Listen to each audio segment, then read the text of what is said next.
వికారాబాద్ జిల్లా కుల్కచెల్రా మండల పరిధిలోని ముజాహిద్పూర్ ప్రభుత్వ పాఠశాలలో విద్యార్థులకు రాకంచెల్రా సర్పంచ్ పెంటయ్య నేను సైతం కార్యక్రమాన్ని ఏర్పాటు చేశాడు।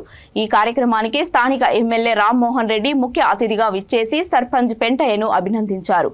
ఈ సందర్భంగా ఆయన మాట్లాడుతూ ఇలాంటి కార్యక్రమాలలో విద్యార్థుల్లో ఏకాగ్రత పట్టుదల పెంపొందుతుందని తెలిపారు। విద్యార్థులు ఉపాధ్యాయులను తల్లిదండ్రులను గౌరవించి పట్టుదలతో విద్యను అభ్యసించి ఉన్నత లక్ష్యాలను సాధించాలని కోరారు। ఈ కార్యక్రమంలో డీసీసీ ఉపాధ్యక్షులు భీమ్రెడ్డి, మండల కాంగ్రెస్ పార్టీ అధ్యక్షులు ఆంజనేయులు, సర్పంచ్ లక్ష్మి, ఆనంద్ తదితరులు పాల్గొన్నారు। మీకు కనబడుతుంది బిల్డింగ్, ఈ బిల్డింగ్ కు పిల్లర్స్ గట్టిగా ఉంటేనే మనం ఇంకొక ఒకటో అంతస్తు రెండో అంతస్తు కడతాం। మీరు కూడా రేపు పొద్దుగాల మంచి ఉన్నత చదువులు చదవాలంటే మీకు మంచి పాఠశాల విద్య అవసరం। ఆ పాఠశాల విద్యతో పాటు తల్లిదండ్రులను ఏ విధంగా గౌరవించాలి, ఉపాధ్యాయులను ఏ విధంగా గౌరవించాలి అన్న విషయాన్ని కూడా ఎప్పుడైతే మీరు గౌరవించాల్సిన సమయం ఉందో ఆ సమయంలోనే గౌరవించాలి। సమయం దాటిన తర్వాత మీరు గౌరవించాలంటే కూడా మనకు వాళ్ళు అందుబాటులో లేకపోవచ్చు, తల్లిదండ్రులు చనిపోవచ్చు।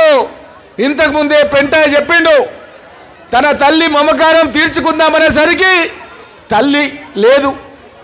కాబట్టి మనకు అట్లాంటి పరిస్థితులు రావద్దంటే మనం మంచిగా ఉన్నప్పుడే, మంచిగా చదువుతున్నప్పుడే తల్లిదండ్రుల పైన ప్రేమ ఉండి వాళ్ళ యొక్క కష్టాల్లో, వాళ్ళ ఇబ్బందుల్లో, సుఖాల్లో మీరందరూ కూడా పాల్పంచుకోవాలి।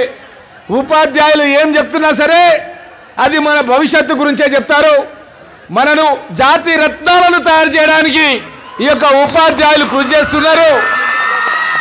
కాబట్టి మీరందరూ కూడా శ్రద్ధతో, ఇష్టంతో ఉపాధ్యాయులు చెప్తున్నటువంటి పాఠాలను వినాలి। ఎందుకంటే మట్టిలో మాణిక్యాల్లాగా మన ప్రాంతంలో పేద విద్యార్థులు ఉన్నప్పటికీ, ఎస్సీలు ఉన్నప్పటికీ, ఎస్టీలు, బీసీలు, మైనార్టీలు ఉన్నప్పటికీ కూడా కష్టపడి చదువుకొని భవిష్యత్తులోగా అబ్దుల్ కలాం ఆజాద్ కావచ్చు,